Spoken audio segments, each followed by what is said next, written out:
Good morning. Mhm.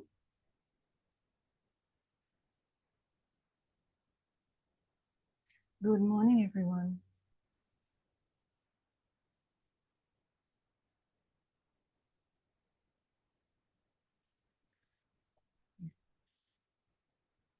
How are you?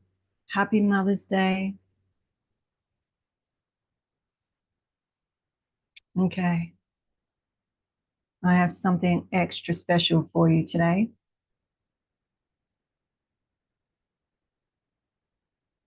And we'll start in just a moment.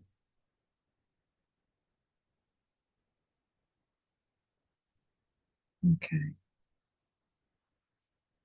I'm Cynthia Harrison, Cynthia J Harrison from Rhombus Healing Arts and the Academy of Conscious Evolution. I am a minister of unconditional love, and I'm here today to honor the mother. So let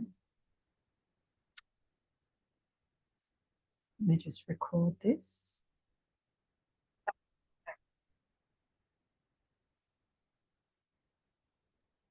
All right.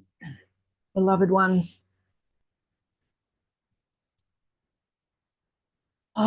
There is a presence waiting to be recognized. There's a presence waiting to be recognized. She's been with you since before your first breath.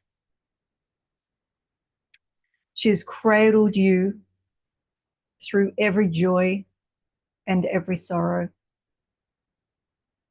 She has whispered wisdoms when you thought you were alone. You're never alone. Sweating already. Power's coming in. She's gathered your tears when no one else even saw them fall. Breathe that.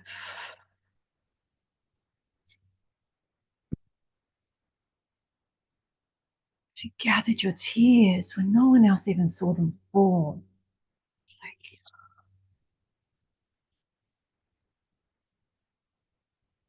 On this Mother's Day, we part the veil to reveal not just our human mothers, though we honor them profoundly.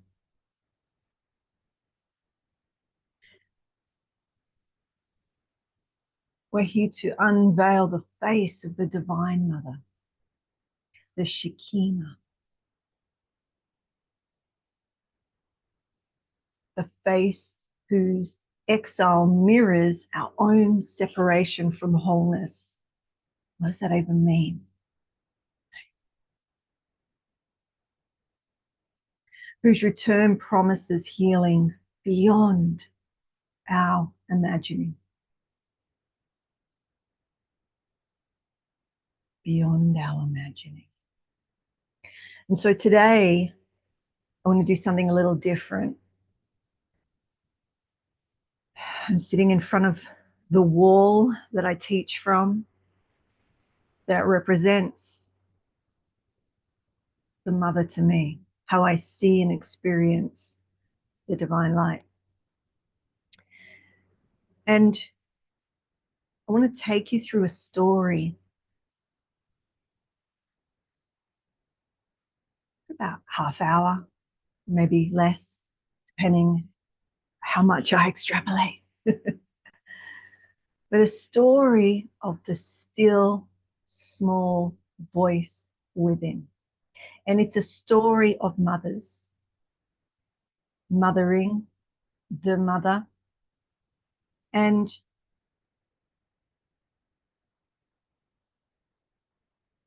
if you listen with the ear of the heart, you'll see with your whole sensory system the exiled mother in everyday life. So sit back, grab your beverage of choice, and let's get into it. And I have my tissues available. I don't know where we're going to go, how many tears may fall, but if they do fall, we already know that she gathers the tears that fall. Right? She gathers the tears that fall.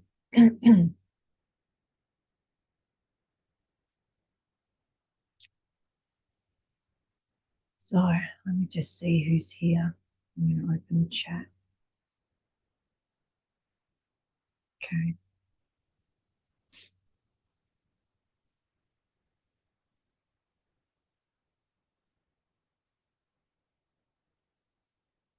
So as I said, this story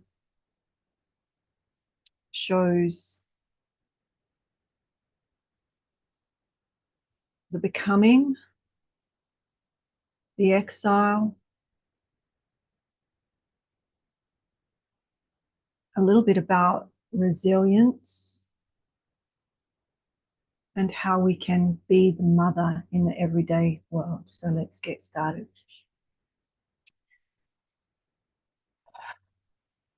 Storyteller mode. Okay.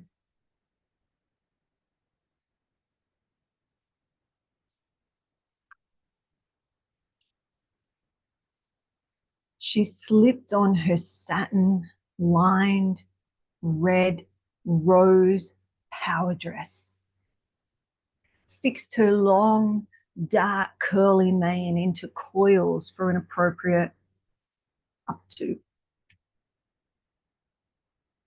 From wild flow to sophisticated and presentable. Isn't that what we're taught? This day had particular significance.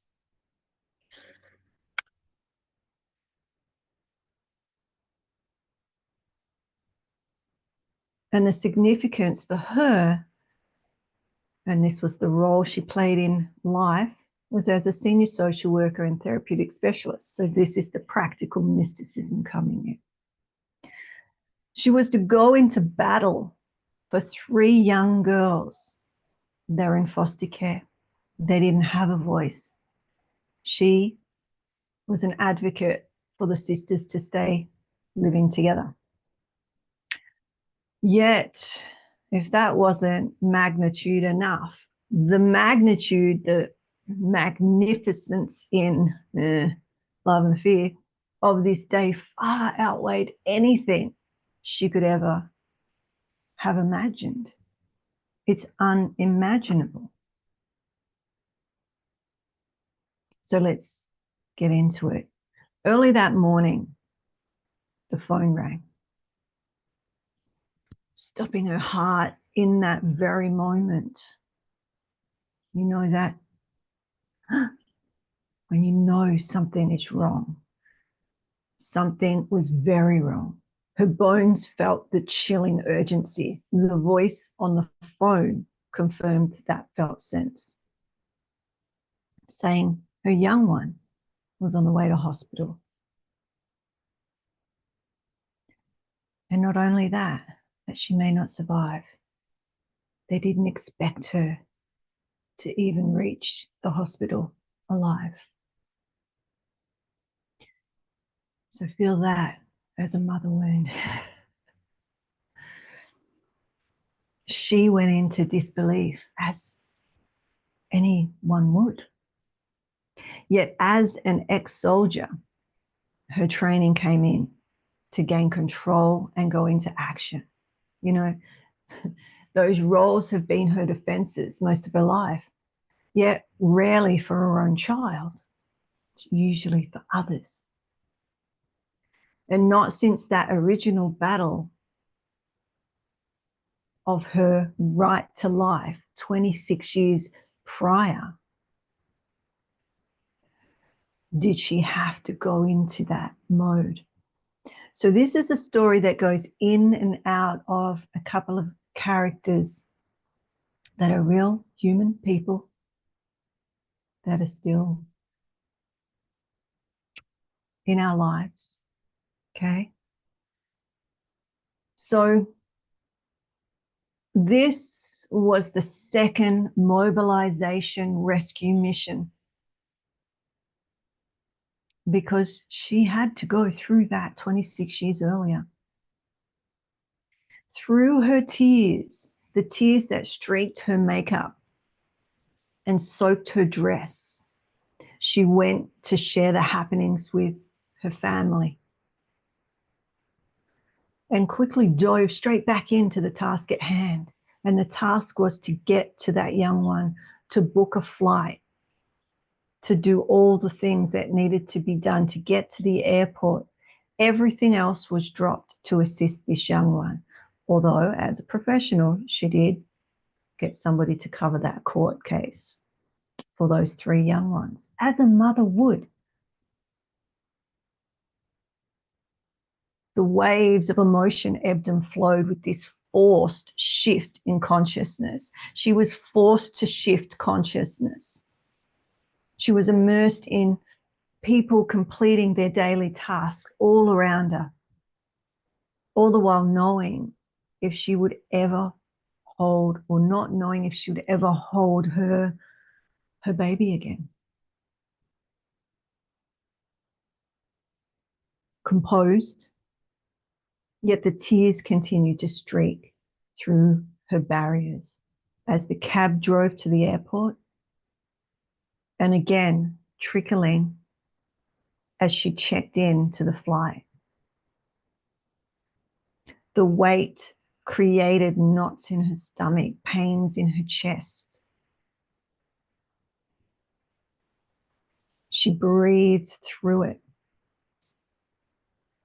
She breathed it through and out using the dragon's breath.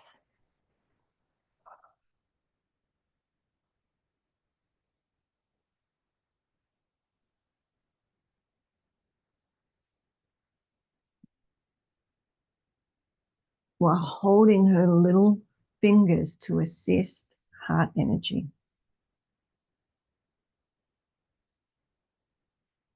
So using the energy medicine that she knew to support her own system to get where she needed to be for that little one.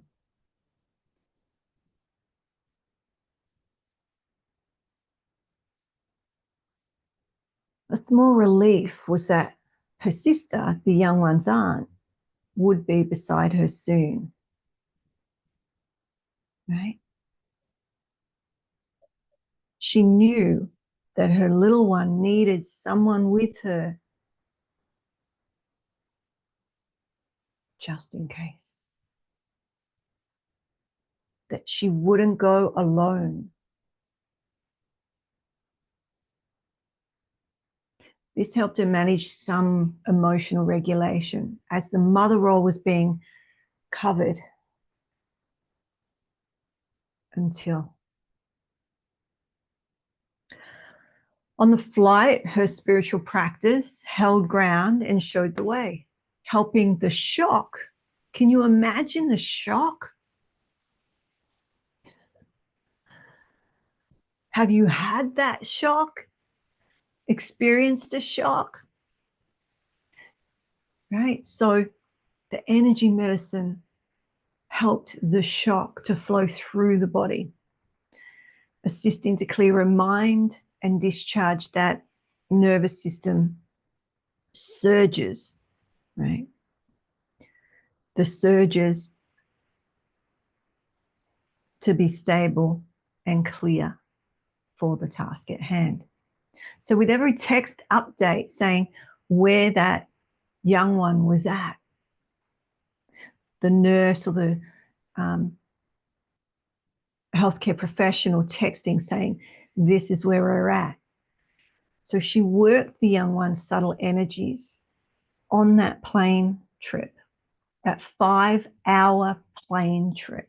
She worked the energies of that young one, starting with the meridians the energy systems that were most at risk according to the medical professionals.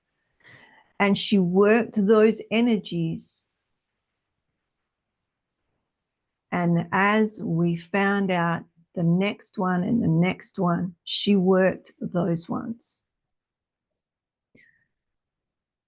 So each organ system was worked, holding energy for this dear one to find her way, if she was staying or if she was to leave this planet. So once again, a fight for life, right? Fight for life. And this is reminiscent of earlier battles to live. And again, hearing that voice of potentiality, the gentle whisper of not knowing from a place.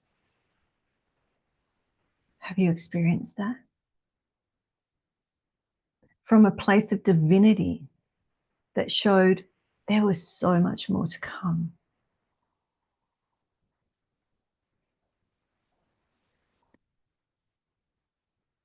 Breathe. So now she can feel her heart now. She can feel her heart now. The actual energy of the compression and expansion. To feel again.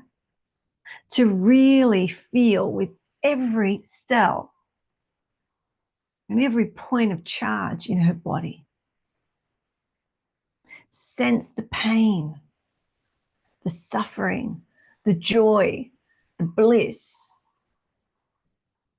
of another within her systems. This has been a grand journey of discovery because as a child, she was a sensitive and felt it all.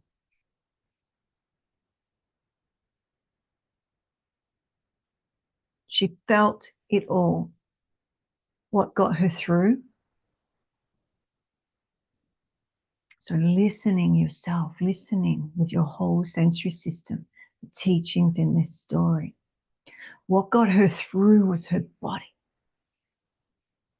The body.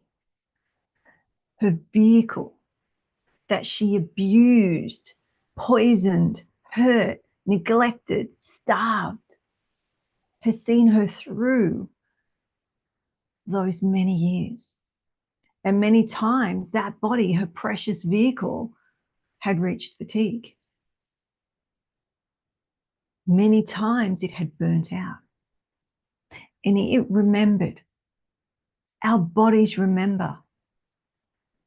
Our bodies remember. Our bodies remember. Our energy systems hold the echo of the trauma. Where she fought and strived for recovery, often the challenge, the threat was so overwhelming that she thought it was actually that when she fought it, it expanded. The more she fought it, it expanded. Have you ever experienced that? Until she would just inwardly collapse.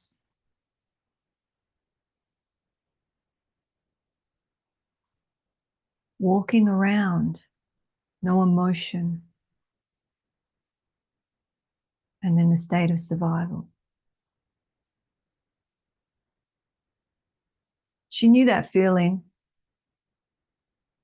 or not feeling very well.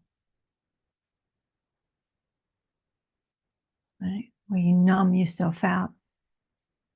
Where you don't want to feel. It's too dangerous to feel. You freeze, yet you're mobile, you're moving, you speak, but there's no real felt sense. When you're in the world but not of it. You're just going through the motions with a dull spirit, a numb heart.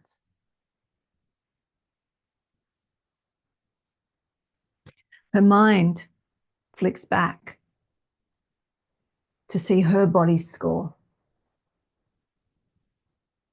At 12, she was already unconsciously trying to exit. Her behavior screamed for help, escalating to the point of having to be taken to emergency on more than one occasion. Where did this desire to be free come from? And free from what? Free from what? What are we trying to be free from?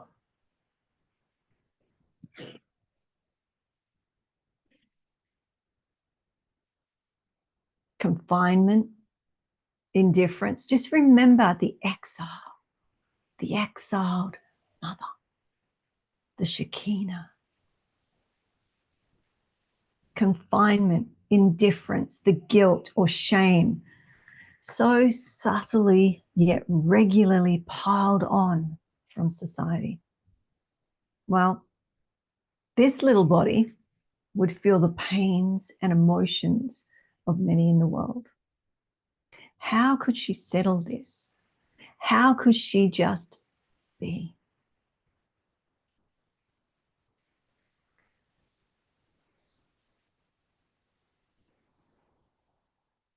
Numbing the body wasn't so hard. This tends to occur as the nervous system can no longer work to recover as it once had. It's very common. Reflect on that for yourselves. Do you numb the pain out so you can survive? Right? That's not hard. It's not so hard to numb. That's what we do. Yet there was a physical or psychic pain. Not just a physical pain, a psychic pain, a suffering so deep within that she wondered if it was even hers. Was it even hers? By 12, she was self-medicating, escaping all for small moments of time. We all do this. Whatever we're doing, how we're acting, how we're being, a small moment of escape.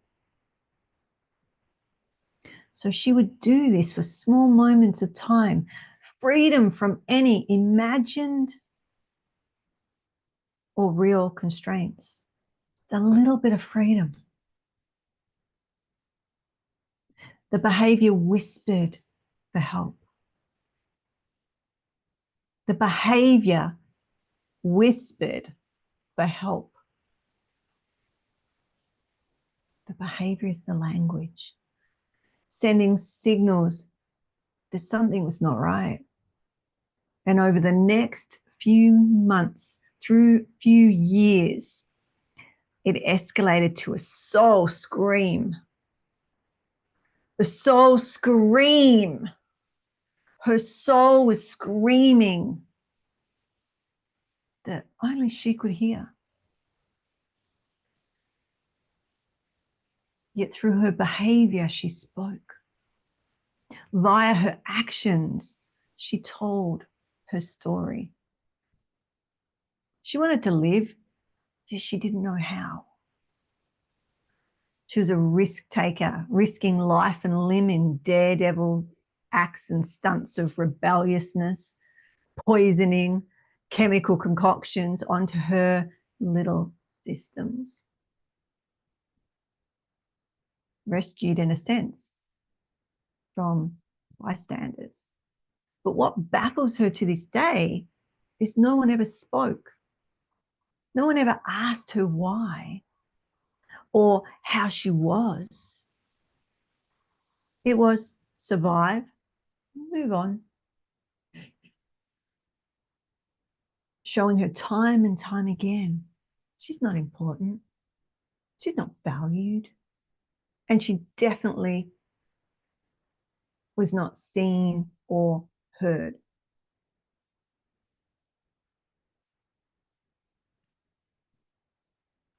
Or metaphor for greater teachings.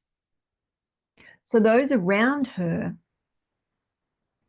I mean, think about it. People are in their own tornado, being hit with their own shrapnel and debris from their lives. Right? The people around you are being hit with tornadoes and shrapnel flying around from their own lives. She was blessed. She had been blessed, touched by the hand of the beloved. Or as the nuns told her, the star shone down upon her. Pregnant at 15 to a young man who is loved to this day, yet the world would not stand for this. The world wouldn't stand for it. She knew from deep down internal knowing that it wasn't safe to tell anybody.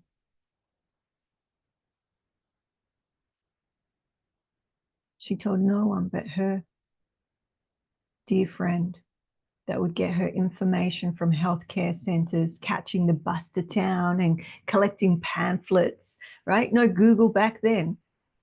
No smartphones, no mobile phones back then, right? Gathering information. They read, they studied, making sure she was on the right track. She had the vitamins, she had the diet. Because literally weeks before, those girls would go into town for very different reasons. Right. Some trigger warnings in this story. Because weeks before she found out she was pregnant, they would go into town, they would binge eat hamburgers, milkshakes, sweets, and then purge it all within the hour. We know it now as bulimia. Then it was how they kept their body shame under control. The shame placed on them from society. Oh, we are honoring the mother today. So with the harmful ways they treated their bodies, pregnancy was a life rope. Pregnancy was the savior. She had been thrown away out of that deep, dark dungeon of self-abuse, out of one fight for life into a very different one. Accepting the great calling at 15, all alone. Accepting the great calling, she chose to keep her young one. The choice had always been to fight for life, this life within. It wasn't through, it was basically through that inner voice. So that inner voice guiding her of what she needed, what she had to do, that she trusted and kept walking. Listen, walk, listen, walk, listen, walk. The nattering of the people and the society around her mattered nothing, none, zip. She listened to that inner knowing, that voice, that stillness within. So wearing oversized clothes and large winter coats, she concealed the pregnancy for 7.5 months. Tell me that girl was seen. 7.5 months.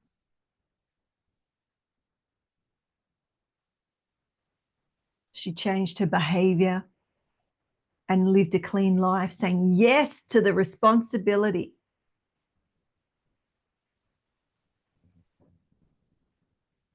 of the mother. For if she was found out any earlier, there would have been a forced termination, right? Her well-meaning mother, determined to help, sent her to a home for unmarried mothers, right? Freedom and rights were taken yet again. However, she was determined to rise. Kept in shame, hidden from the scrutiny of societal bias around age and marital status, right? Exile, exile, exile. With no communication with the past. No one knew where she was. Her brothers and sisters didn't know where she was. Her father didn't know where she was. With no communication with the past, no mobile technology, she was isolated. As a creative, she painted. She used creativity, silently painting in the tiny room to adjust to the circumstances and pass the time. She regulated. She listened. She painted. She finished her education by correspondence with the nuns on her back who ran the facility. Can you imagine? Let me know in the chat. Can you imagine? Her physical needs were met.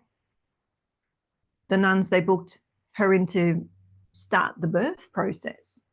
This is when you're going in. This is what's happening. Drive you into the hospital. It was all arranged.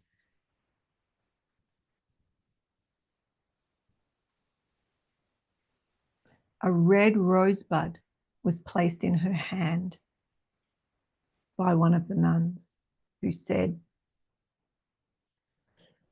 by the time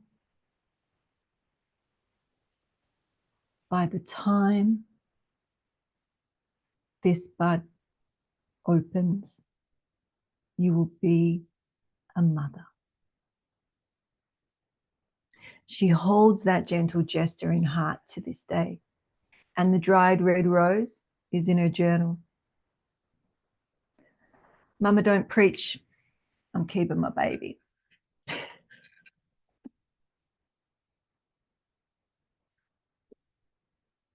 All right. So the epidural and birth trauma left her unable to leave the bed. And her baby was taken soon after birth. To be washed, to be weighed, so they said. She was exhausted physically and emotionally. She lay immobile, wondering what was happening. She just had no rights. She was given something to eat, taken to a private room. Awesome. She could smell the paint of the fresh, new room. In there by herself. The only visitors were her mother. Oh, this is good. A Benedictine monk, a nun, and a determined social worker who was trying to gain her parental rights for adoption. This is how so many children were stolen back then. In fact, this young one's father, that happened to him. So it's interesting, huh?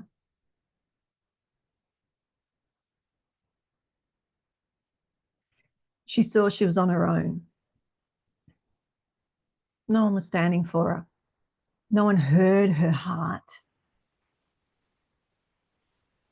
Still, her strength rose in determination, demanding to have her baby to feed.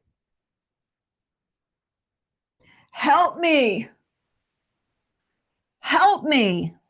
She cried as she saw her big sister, who appeared like an angelic being in the doorway of the hospital room. Remember, her sister didn't know where she was for all those months. She'd been looking for her. And her sister had found her and could now take that mother role in some ways. and echo the voice in a way that together they could be heard. Young one was placed beside her.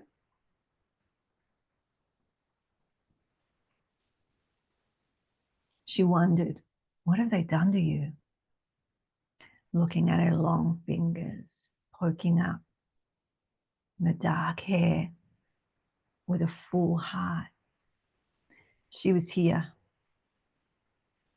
Finally, little one was here.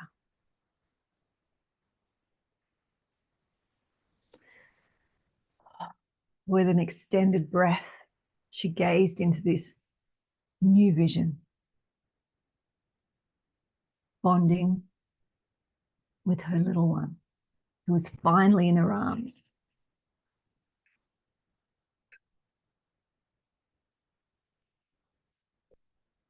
Finally in her arms. Do you think the saga stops here? I'm just checking the chat. Do you think the saga ends here?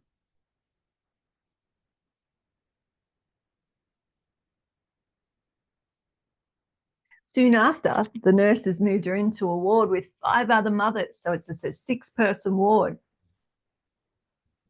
Cool. Sorry, excuse me. Treated with contempt. They had to assist, but it was a few smiles and no real care. There was one nurse that she saw occasionally that had taken her under her wing. And due to the lack of parenting experience, this nurse organised for her to go to a mothercraft home.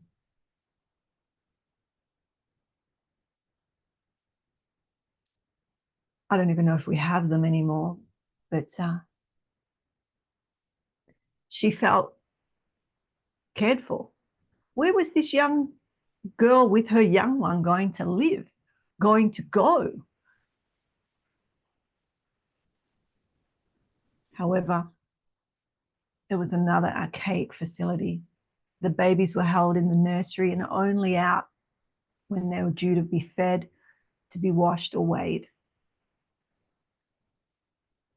Yeah, parenting confidence was gained at that home. Still, there was a feeling that arose of how these clinical settings impacted the children. It was emotionally distressing. No visitors. It was another lonely place. She ate by herself in the big dining hall.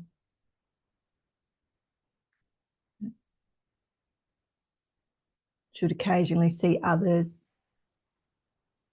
but then would go back to the nursery alone, just looking at her little one. The cleaner was a friendly face, a relief in a world where everything was so controlled and sterile. Many of the mums there were not there by choice. They were court ordered. It was one of those places where if they thought you were a risk to your child, they would send you there. And if you didn't go, you'd have your child removed. I was there by choice. I chose to go there, not really knowing what the place was. I just thought, you know, they'd teach, or she would be taught how to look after a baby. So tense vibes from the watched and monitored. Every moment was a fight to stay strong, to get out and begin a new life, right? To get out and begin a new life. So once released from this place, would the shame reinforced daily fade away? Would the sin, the shame, fade away? And would they be accepted in society? No, no. living in a fishbowl environment of being observed, critiqued. She became a hoop jumper, right? Making sure there was no concerns that anyone could report her for not being a good mum. She was sure that tension and stress of being kept in social isolation with limited opportunities for attachment impacted both her and her little one. The scrutiny of public judgment became her perfectionism. Can you relate? No? Yes? She felt she had to prove not just good enough, but better than. To be seen as okay, to be seen as an okay mother. The tension eventually appeared as anxiety later in life. This looked like an overachiever, right? With that thirst for knowledge. And this alchemized within her to become her treasure, the ability to assist those ostracized in life and help gain power back. She became the voice for many people, all ages, the most oppressed in society. She wasn't heard, but she went on to assist other voices to be loud and clear.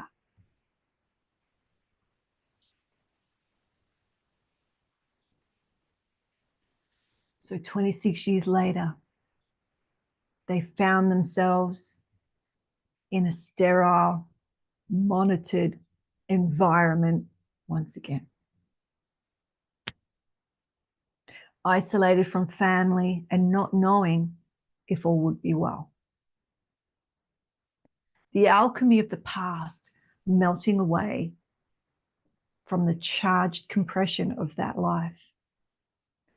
To change from, or to change form, to alchemize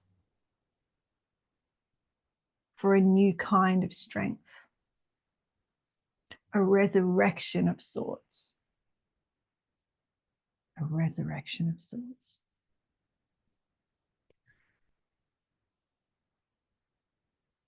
In her body, she felt that internal reverberation of a knowing that this young woman has divine work to do. A knowing and seeing in her mind's eye, and a hearing with the ear of the heart. An energy that moved through her whole being, reminiscent of that original knowing. Moving through her whole being as if it spoke to every cell. It was clear. It was clear. It was clear. Everyone was saying she may not survive, but young one would be okay. There was a road of recovery ahead, yet she was shown it was to recovery. That's it.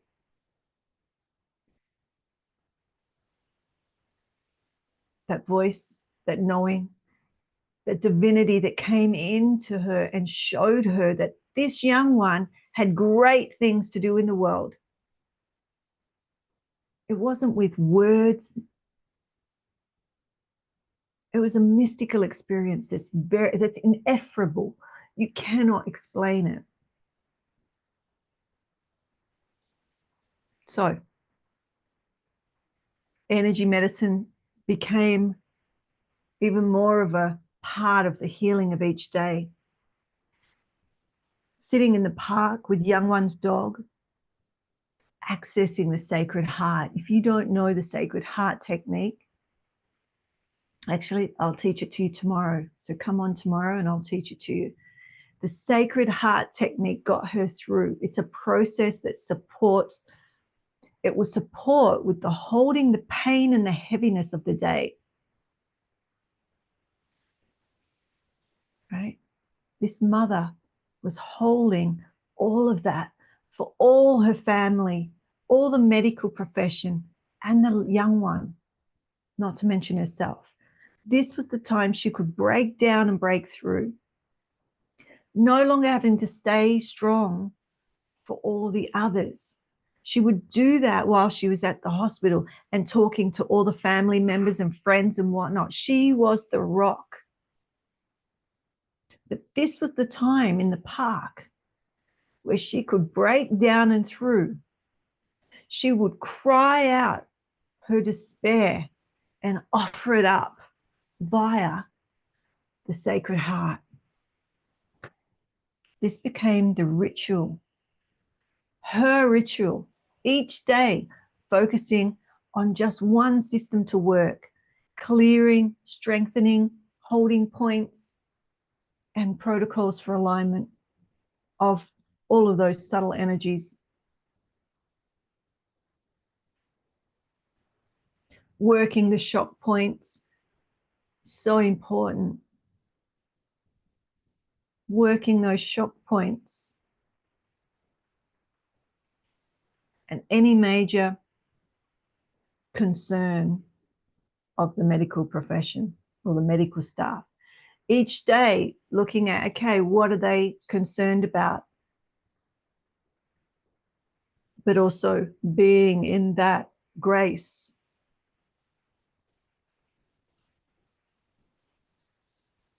Right? Each evening she sat in nature, feeling the day's weight and offering it up in transition, transforming it into love. In and through the sacred divine heart. This was her superpower. This can be your superpower. To stay present and in a state of openness, love, no matter the pain. No matter the pain.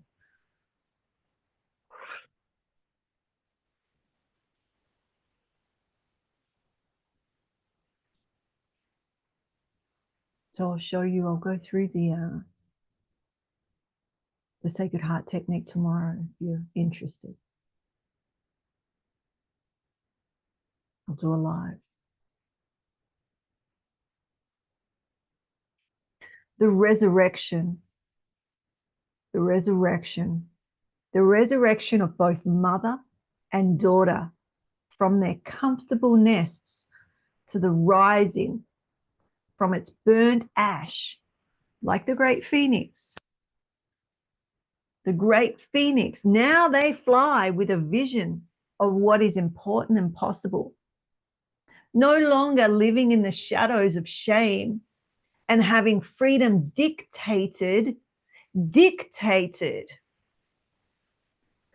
We moved back into our respective worlds as awakened, empowered women. Pregnancy saved her my life. Having the responsibility to bring this child into the world for her to do her sacred work of healing and assisting people in their transitions from birth to death. Fully recovered.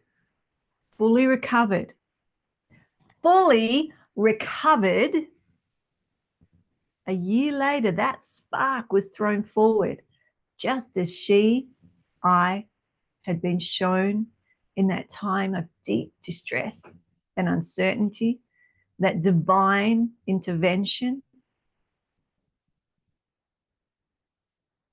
She would recover.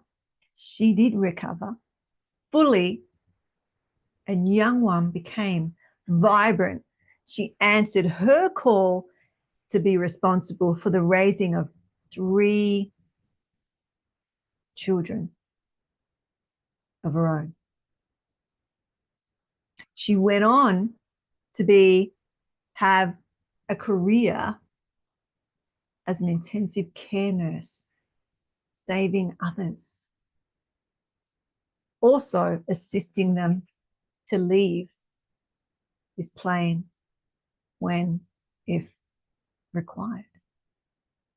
Not just physiologically, We talked a lot about soul and caring for the soul aspects of those people, unconscious or even brain dead. Caring for them. Because her mother, me, I was one of those people at 10. I was in a coma. And I tell them the stories. I remember, I saw, I heard, I experienced.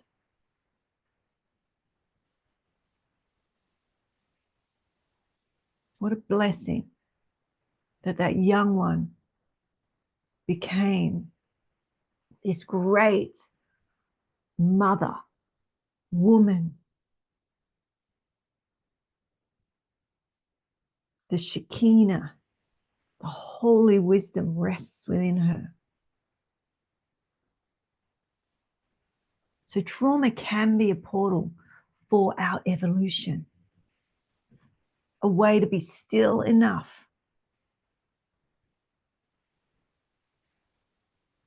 to hear the inner voice guiding. And this small voice spoke to me in times of my deepest soul aches. You know, I've said this before. God is in the valleys. Trek to the highest mountain. The light's there. But in the deep darkness, the deepest soul ache, this is where the beloved spoke, showing me my courage, my strength, reminding me that we, all of us, have resilience to come back from pain, back from despair, loss of freedom. Yet at the same time, there are days where I've learned to let go and not be focused on resilience or even surviving, to just let that go. Sounds mad. But listen with your whole body just for a moment and just feel the language. This is what I do. I let go. I don't focus on being resilient and pushing through and making it, surviving. I feel the language of my body, remembering, and to deeply listen to what she has to say. What she has to say.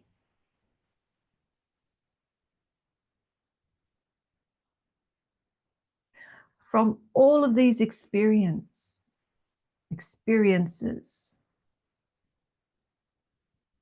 the ability to be with my full body experiences, sensations, to feel them and be present with the self is the most precious jewel. And most of us run away from it. We don't want to feel. We want to be like the woman at the beginning of the story. To know the self enables a kindness and a love of her, a gentleness you would have with your most beloved one. This saves our lives. This saves our lives. This literally saved the mothers in this story, lives. It is this connection that saves us. It is the sacred elixir that I bring back from the dark to share with you today.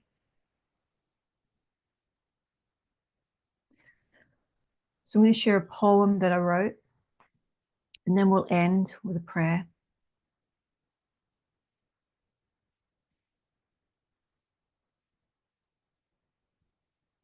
I am not being resilient today. No. I won't be strong and push the pain away. I refuse to numb the hurts inside just to feel like I can stay alive. Yes, I'm refusing to be resilient today. I will swim in the thickness of loss and betray.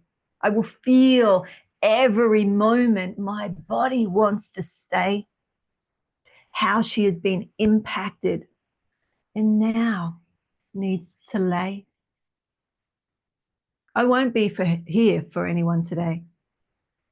I will be with my body, listening to all she has to say. So asking yourself, is it more resilience that I need or more recovery and self-compassion? This freedom is from the inside.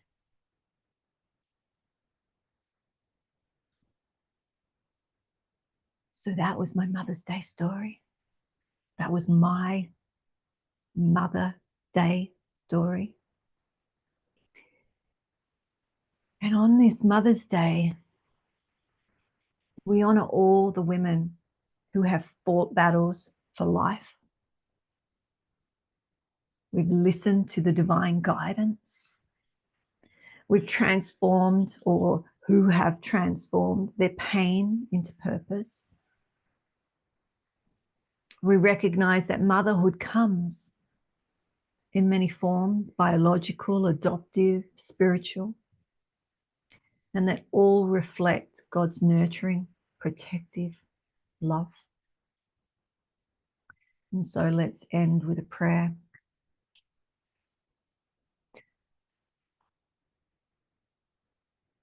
Loving Father, Mother God, thank you for speaking to us through this still small voice. Thank you for the example of courage and faith we see in mothers who have followed your guidance, even though and even through their darkness and the darkest valleys. Help us listen attentively to your voice in our own lives, to honor our bodies as sacred temples of your spirit, and to trust that you can transform our deepest wounds into sources of healing for others. Grant us this wisdom, the wisdom to know when to be resilient and when to simply be present with our pain. And may we find freedom from the inside out, just as you promised.